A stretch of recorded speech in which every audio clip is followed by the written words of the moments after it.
Hoy les vamos a traer dos tipos de costura que pueden hacer si en casa no tienen máquina overlock o remalladora. Entonces vamos a empezar por la costura francesa. Lo ideal es dejar aproximadamente 2 centímetros de margen de costura.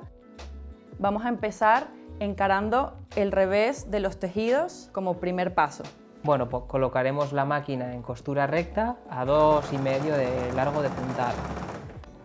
Igualmente no os olvidéis de rematar las costuras al principio y al final.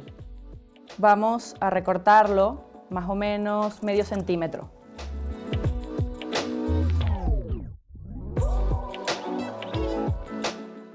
Ahora que rebajamos un poco esa primera costura, tenemos que planchar abierto para que la costura se abra bien.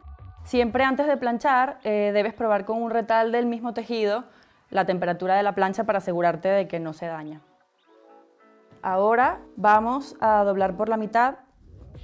Ahora sí vamos a encarar los derechos del tejido y vamos a doblar justo por la costura. Y como el margen de costura eran 2 centímetros, antes consumimos 1 y ahora nos queda otro centímetro más. Bueno, una vez ha colocado Sandra los alfileres, volveremos a coser a 1 centímetro de costura. Recordar rematar las puntadas al principio y al final. Ahora vamos a volver a planchar hacia cualquier lado. Así quedaría la costura.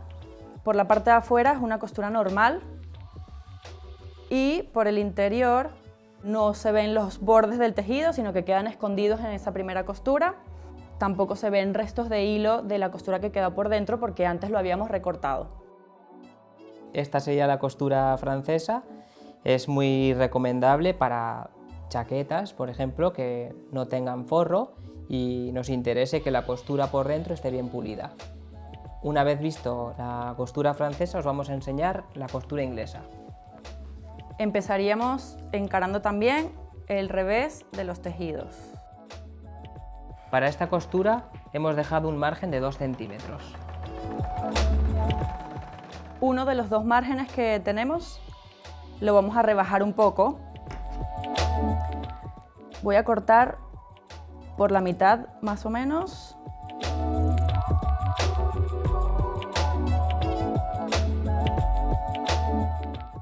Esto lo vamos a planchar abierto. Después de plancharlo abierto, el lado largo lo vamos a planchar encima del otro.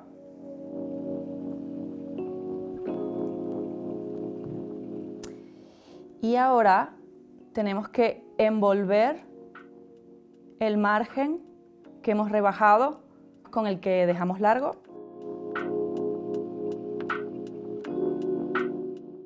Y luego planchamos todo hacia este lado, escondiendo por completo el extremo del tejido que queda sin rematar.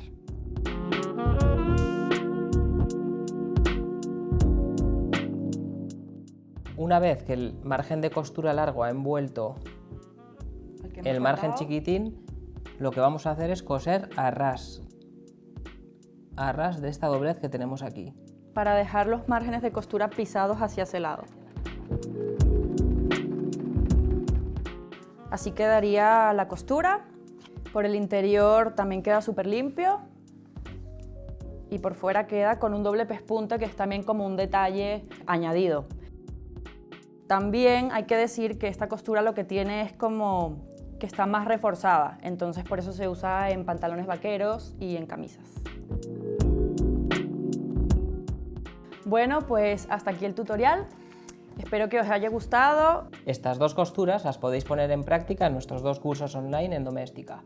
Uno va sobre confección de camisas y en el otro te enseñamos a sacar el patrón de un pantalón y a coserlo.